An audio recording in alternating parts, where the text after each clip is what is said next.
January 17, 1940. Snow falls over Cambridge, Massachusetts. Inside MIT's room 26-100, a British scientist opens a leather briefcase and removes a metal tube no larger than a fist. The American physicists lean forward, breath visible in the cold air. What they're looking at will change the war, and the world. But there's a problem. The device in that briefcase is a cavity magnetron, the heart of microwave radar technology. It can see through darkness, through fog, through the chaos of war itself. Britain invented it. Britain needs it mass-produced by the thousands. And America, the nation that will become the arsenal of democracy, has almost nothing to build it with. No microwave components. No precision manufacturing. No waveguides, no specialized antennas, no vacuum techniques capable of producing these exotic tubes at scale. The United States is holding the blueprint for the future, and it doesn't have the parts to assemble it. German U-boats are strangling Britain in the Atlantic. Luftwaffe bombers prowl the night skies unchallenged. The Allies are losing the war in the dark. And America has 18 months,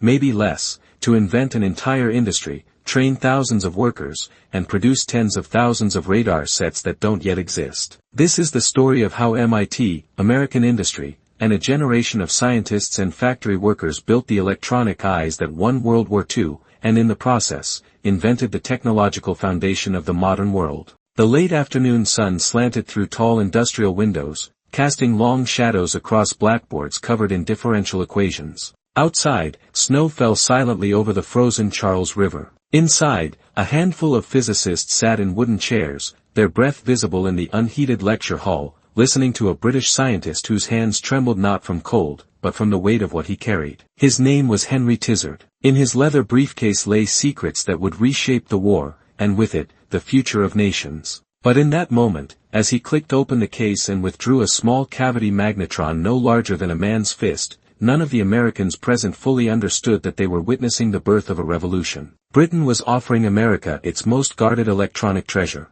And America, in turn, would have to invent an entire industry from nothing to receive it. Because in January 1940, when German bombers prowled the night skies over London and U-boats hunted convoys in the North Atlantic, the United States of America possessed virtually no radar components, no microwave expertise, and no infrastructure to manufacture the electronic eyes that modern war demanded. The nation that would become the arsenal of democracy did not yet have the tools to see its enemies in the dark. Britain was dying in the winter of 1940. Not slowly, not with the dignity of empires in decline. Britain was being strangled in real time, by submarines beneath the waves, by bombers above the clouds, by the suffocating mathematics of tonnage sunk versus tonnage built. Every night, Luftwaffe formations crossed the channel, navigating by dead reckoning and the dim glow of British cities that could not be fully darkened. Every day, another merchant vessel disappeared beneath the cold Atlantic, its cargo of food and fuel feeding only the depths. The British had invented radar, radio detection and ranging. In the mid-1930s, a network of towering coastal stations disappeared beneath the cold Atlantic, its cargo of food and fuel feeding only the depths. The British had invented radar, radio detection and ranging. In the mid-1930s, a network of towering coastal stations called chain home that could detect incoming aircraft at ranges exceeding 100 miles. These stations had saved Britain during the Battle of Britain, giving fighter command precious minutes to scramble Spitfires and Hurricanes into the path of German raids. But chain home was a giant, a system of steel towers 300 feet tall, broadcasting on long wavelengths that required massive antennas and could not be miniaturized. What Britain needed, what the war demanded, was radar that could fit inside an aircraft, inside a ship, inside a tank. Radar that operated on microwave frequencies, with wavelengths measured in centimeters rather than meters. Radar that could map the sea from above, detect a submarine's periscope in rough waters, guide night fighters onto unseen bombers in total darkness. And at the heart of such a system would have to be a transmitter capable of generating powerful microwave pulses, a device that, until 1940, existed only in theory and in the feverish late-night experiments of a handful of British physicists at the University of Birmingham. They called it the cavity magnetron. It was a vacuum tube, but unlike any vacuum tube the world had seen. Most radio transmitters of the era, massive installations that broadcast on long and medium waves, relied on klystrons or triodes that generated continuous waves at relatively low frequencies. The cavity magnetron was different. It used a cylindrical block of copper riddled with precisely machined cavities, a central cathode, and a powerful magnetic field to whip electrons into a circular dance that generated microwaves at unprecedented power levels. In early 1940, British researchers John Randall and Harry Boot achieved what had seemed impossible, a magnetron producing 10 kilowatts of power at a wavelength of 10 centimeters. 10 kilowatts. 10 centimeters. Those numbers meant that radar could now be small enough to mount in an aircraft nose, powerful enough to map coastlines through fog, precise enough to distinguish a submarine conning tower from the chaotic clutter of ocean waves. But Britain, besieged and bleeding, lacked the industrial capacity to mass-produce such devices. Its factories were building Spitfires and destroyers, not the exotic components of microwave electronics. Britain possessed the invention. It did not possess the time, the resources, or the infrastructure to turn invention into production. And so, in one of the most extraordinary decisions of the Second World War, Winston Churchill's government authorized the Tizard mission, a delegation that would carry Britain's most secret technologies across the Atlantic and offer them freely to the Americans, in the desperate hope that American industry could succeed where British industry could not. Henry Tizard arrived in Washington in late September 1940 with a black metal deed box containing blueprints for proximity fuses, specifications for jet engines, design documents for plastic explosives, and one cavity magnetron, serial number 12, wrapped carefully in cotton wool. It was, as one historian would later call it, the most valuable cargo ever brought to our shores. But when Tizard and his delegation traveled north to MIT in January 1940, they discovered a troubling truth. America had almost nothing to build upon. The American physicists and engineers who gathered to hear Tizard's presentation were brilliant, ambitious, and acutely aware of their nation's weaknesses. The United States in 1940 was not the technological superpower it would become. Its electronics industry was oriented toward consumer goods, radios, telephones, phonographs. Its research universities conducted cutting-edge theoretical work but had little connection to military production. The Army and Navy maintained small, isolated research groups, but these operated independently, often in competition, and rarely shared findings even with each other. Most critically, American radar development lagged years behind Britain's. The U.S. Navy had deployed rudimentary radar sets on a handful of ships, massive systems operating on meter-long wavelengths that could detect large targets at moderate ranges but lacked precision. The Army was experimenting with mobile radar for anti-aircraft use, but these prototypes were bulky, unreliable, and limited in capability. And virtually no one in America was working on microwave radar, because virtually no one in America knew how to generate high-power microwaves. The cavity magnetron that Tizard placed on the table in room 26 to 100 represented a technological gulf. When the American scientists examined it, they saw immediately that its construction required precision machining to tolerances of a few thousandths of an inch, exotic materials that had to withstand high temperatures and magnetic stresses, and vacuum techniques far beyond standard practice. It wasn't simply a matter of copying a design. It was a matter of inventing an entire manufacturing ecosystem. But more than that, it was a matter of inventing the components themselves. Because a radar set is not merely a transmitter. It is a system, and every element of that system must work in concert. You need the magnetron to generate microwave pulses. You need waveguides, hollow metal pipes, to carry those microwaves without loss. You need antennas to focus the beam and direct it precisely. You need receivers sensitive enough to detect the faint echoes returning from distant targets. You need modulators to shape the transmitted pulses. You need synchronizers to coordinate transmission and reception. You need display tubes to show the operator what the radar sees. And in 1940, America had almost none of these components in any form suitable for microwave frequencies. The engineers left Tizard's presentation exhilarated and terrified in equal measure. They understood the potential. They also understood the magnitude of the task. It would require nothing less than the creation of a new industry. The institution that would lead this effort was not a government laboratory or a military research station, but a university. MIT, with its deep bench of physicists and engineers, its culture of practical problem-solving, and its location in the heart of New England's industrial corridor, became the natural choice. In October 1940, the Radiation Laboratory, Rad Lab, was formally established on the MIT campus with a founding staff of fewer than 40 people and a mission that sounded deceptively simple: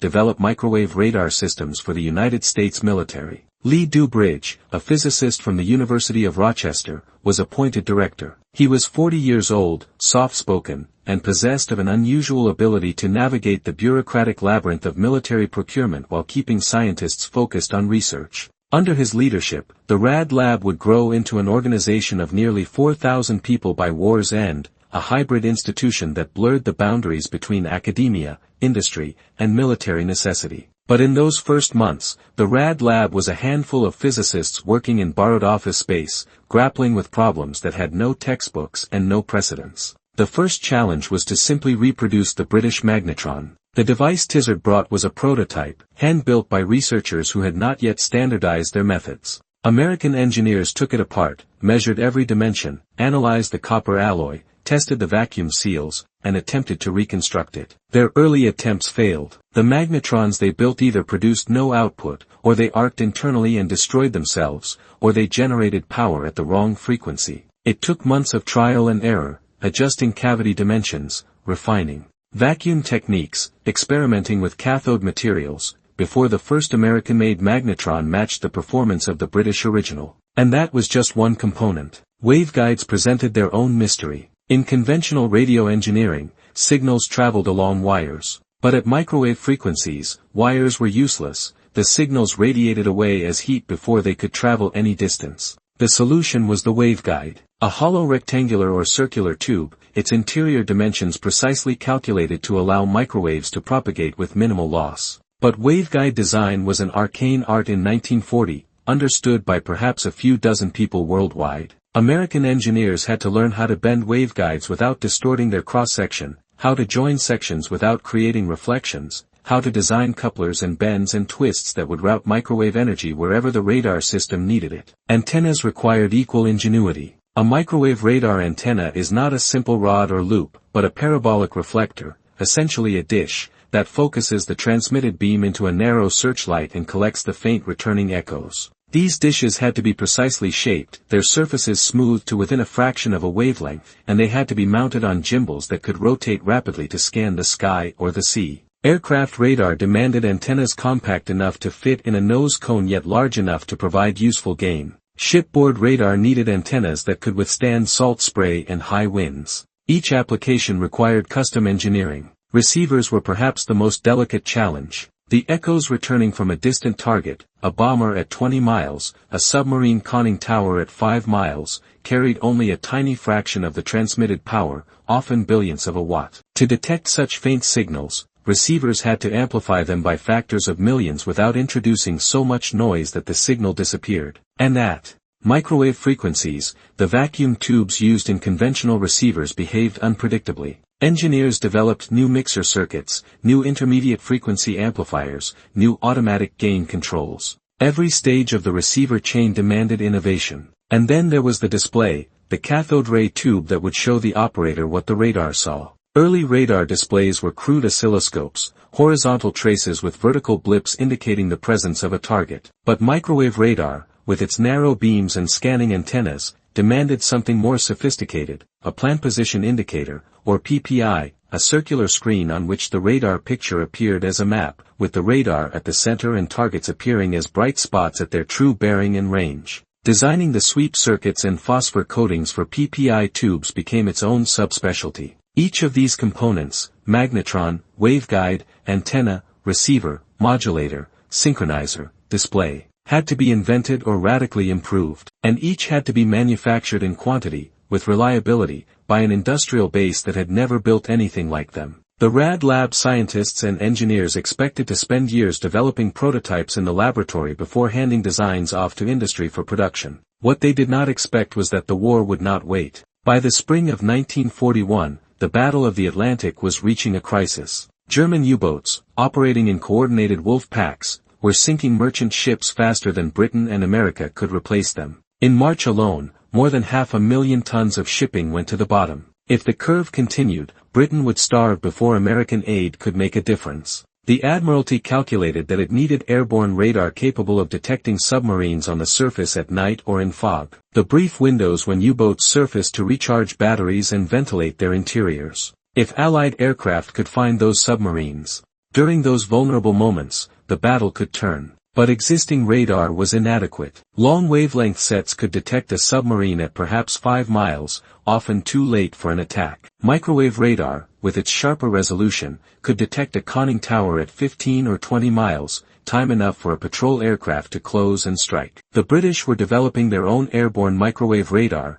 designated ASV Mark III, Air-to-Surface Vessel, Mark III. But production was bottlenecked. They needed American help, urgently. The RAD lab responded with a crash program. In less than 6 months, they developed a prototype airborne radar designated SCR-517, designed to fit in the nose of a patrol bomber. It used a magnetron operating at 3 cm wavelength, even shorter than the original 10 cm British design, providing finer resolution. The antenna was a parabolic dish 18 inches in diameter, motor-driven to scan back and forth across the flight path. The display was a PPI, showing the ocean below as a dark field with coastlines, ships, and surface submarines appearing as bright returns. But building a prototype was only the beginning. The military needed hundreds of these sets, then thousands. And every set required components that did not exist in any supplier's catalog. This was when American industry, pragmatic, resourceful, and motivated by both patriotism and profit, began to show what it could do.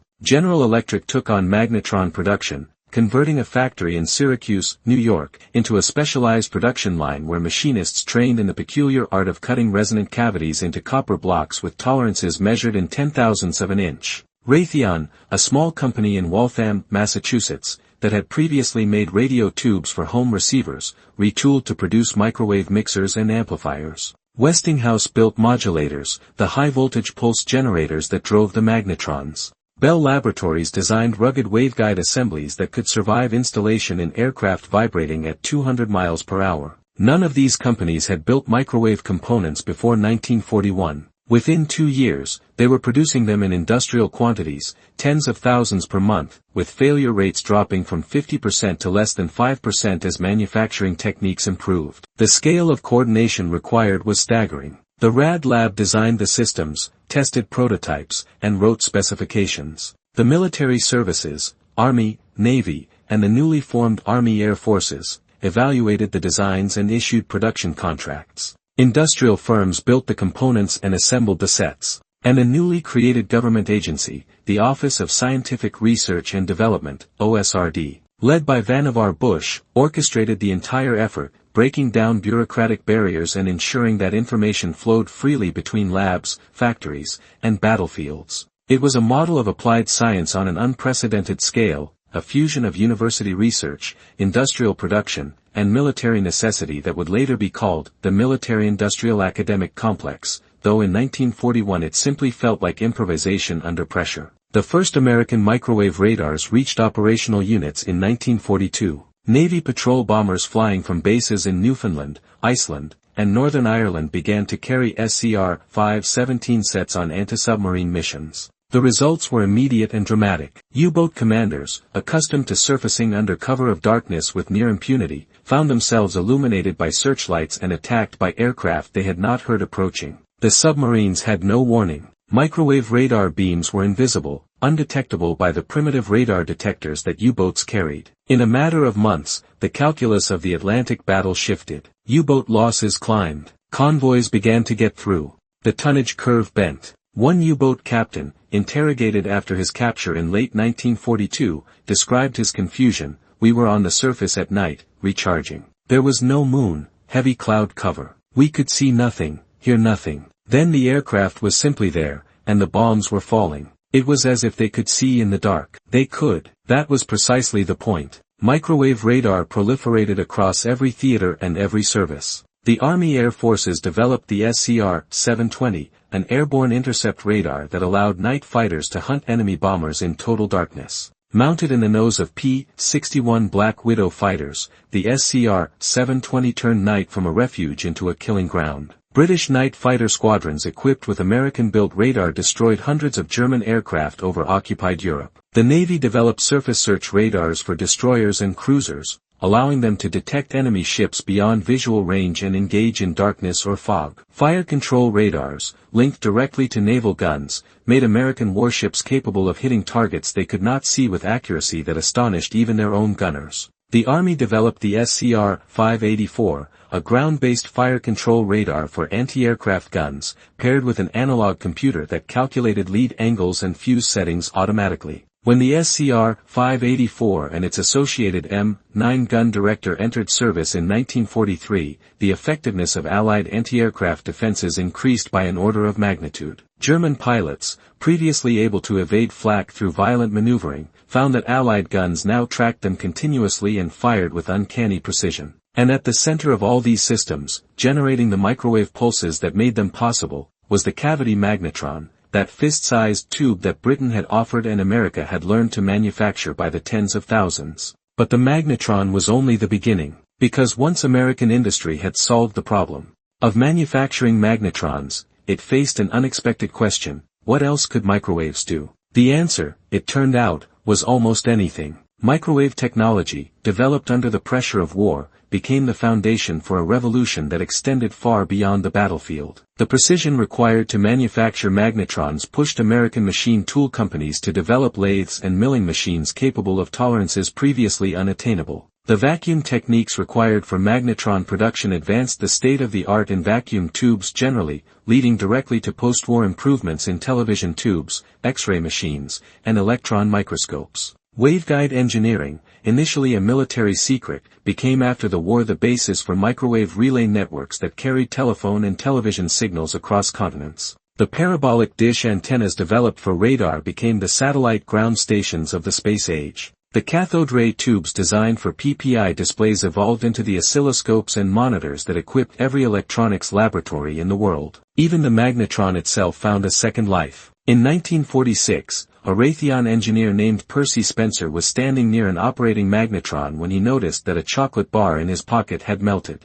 Intrigued, he aimed the magnetron at other foods, popcorn kernels, an egg, and observed that the microwaves heated them rapidly from within. Raytheon filed a patent, and within a few years, the first commercial microwave ovens appeared, industrial machines used in restaurants and ship's galleys. By the 1970s, miniaturized and mass-produced, microwave ovens became household appliances, descendants of a weapon of war now reheating leftovers in suburban kitchens. But perhaps the most profound legacy of the magnetron and the Rad Lab was not technological but institutional. Before the Second World War, American science and American industry operated in largely separate spheres. Universities conducted basic research with little concern for practical application. Industries developed products through trial and error, with minimal input from theoretical physics. The military maintained small research groups that worked in isolation, often duplicating each other's efforts. The Rad Lab shattered those boundaries. It demonstrated that university scientists could solve practical engineering problems if given clear objectives and adequate resources.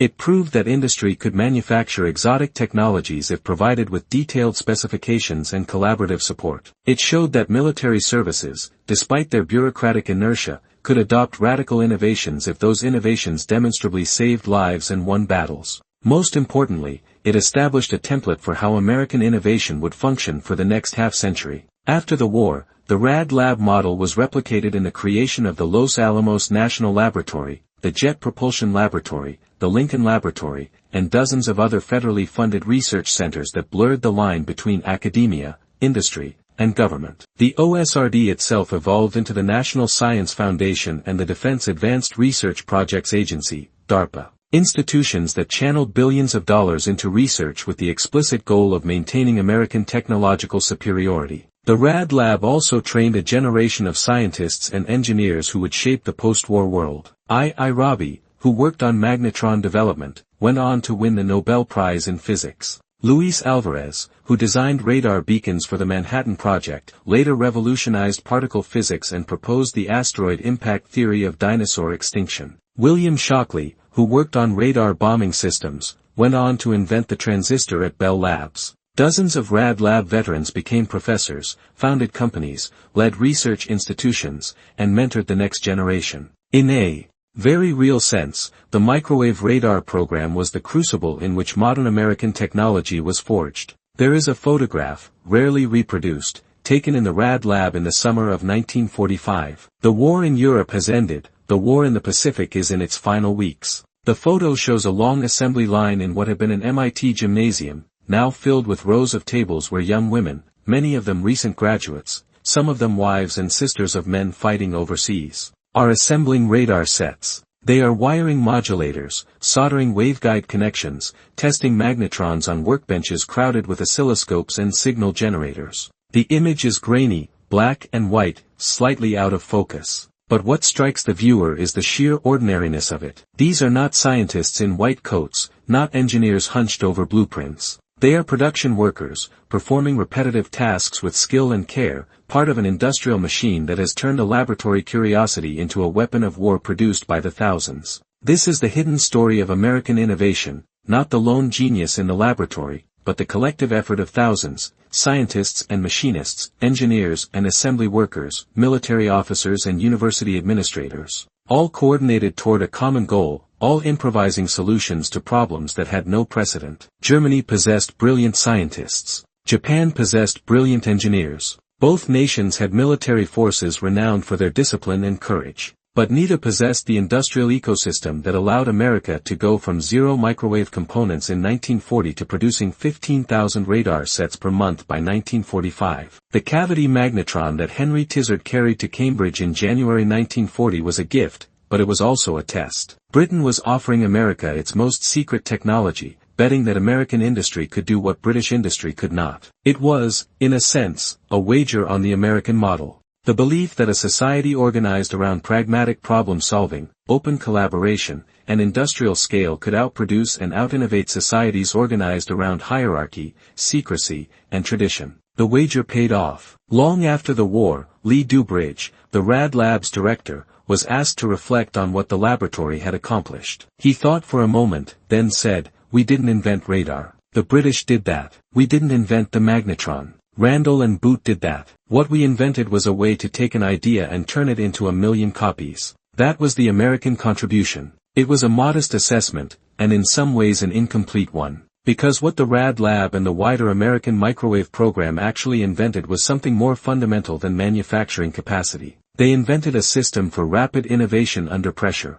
A way to identify critical problems, mobilize expertise from diverse fields, prototype solutions at speed, and transition those solutions from laboratory to factory to battlefield in months rather than years. They invented a culture that valued practical results over theoretical elegance, that rewarded collaboration over individual credit, that embraced failure as part of the learning process. And they proved that a democracy, for all its messiness and inefficiency, could innovate faster than tyrannies, because it could draw on the talents of everyone, not just the politically reliable, not just the racially pure, but anyone with skill and will, regardless of background. The German military had excellent radar by 1944, but it was produced in small quantities by a handful of firms operating under rigid hierarchies and constant interference from Nazi Party officials who prioritized ideological purity over technical competence. The Japanese developed microwave radar late in the war, but their industrial base was already crumbling under the weight of strategic bombing and naval blockade. Neither Axis power could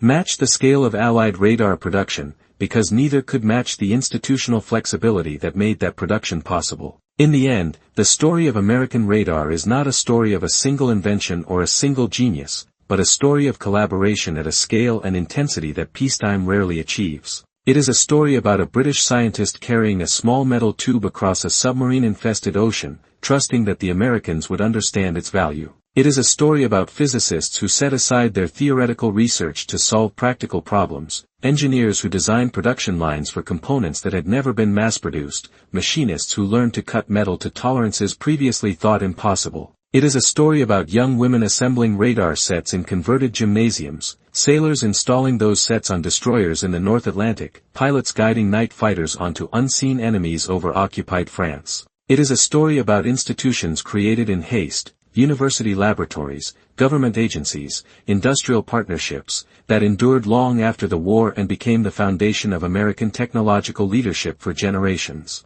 And it is, ultimately, a story about what is possible when a nation decides that a problem must be solved, marshals its resources, trusts its people, and refuses to accept that, "we don't have the components," is a reason to fail. Because in January 1940, America had no radar components. By August 1945, America had built the most sophisticated electronic detection systems on the planet, deployed them across every theater of war, and used them to help win the largest conflict in human history. And in the process, America invented not just the components, but the future. There is a magnetron in the Smithsonian now, one of the early American-made prototypes from 1941, its copper block tarnished, its vacuum long since leaked away. It sits in a glass case, labeled and dated, a museum piece. But descendants of that magnetron still hum in radar installations watching the skies, in microwave towers relaying communications, in particle accelerators probing the structure of matter. The technology it pioneered permeates modern life so completely that it has become invisible, as fundamental as electricity itself. And somewhere, in the archives of MIT,